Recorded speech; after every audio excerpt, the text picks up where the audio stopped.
ఒక పాము ఒక వ్యక్తిని కాటేసి వెళ్ళిపోతుంది. అయితే ఈ వ్యక్తి ఏం చేయాలి? నన్ను కాటేసింది, దీని మీద ఎలాగైనా పగ తీర్చుకోవాలి అని చెప్పి పుట్టల్లోకి తుప్పల్లోకి దాన్ని వెతుక్కుంటూ వెళ్ళి దానిని చంపటానికి ప్రయత్నించాలా, లేదా డాక్టర్ దగ్గరికి వెళ్ళి ఈ గాయాన్ని మానటానికి ప్రయత్నం చేయాలా?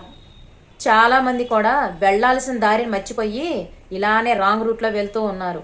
మీ గాయాన్ని మానటానికి ముందు డాక్టర్ దగ్గరికి వెళ్ళాలి కదా. తర్వాత మీరు పగ తీర్చుకోవాలన్నా దాన్ని చంపాలన్నా మీరు బ్రతికుండాలి కదా. మీ లైఫ్లో కూడా ఇలాంటి పాములు వచ్చి వెళ్తూనే ఉంటాయి. ఆ పాముల మీద పగ తీర్చుకుంటూ ఆ పాములు చేసిన గాయాల్ని గుర్తు చేసుకుంటూ మీరిక్కడే ఆగిపోవద్దు. మీరు ఎలా బతకాలి అంటే ఆ కాటేసిన పాము కుళ్ళి కుళ్ళి కుమిలి కుమిలి ఏడ్చేలా బతకాలి. అందుకు మీరేం చేయాలి? మీ సక్సెస్ వైపు మీ గోల్ ఏంటో ఆలోచించుకొని దాని మీద ఫోకస్ చేసి ఇవన్నింటినీ వదిలేసి మీరు సక్సెస్ అయి వాళ్ళకి చూపించండి. అదే మీ బలం, వాళ్ళ ఓటమి. అప్పుడు అనుకుంటారు వాళ్ళు, ఇలాంటి వ్యక్తిన నేను వదిలేసుకుంది, ఇలాంటి వాళ్ళన నేను మోసం చేసింది అని.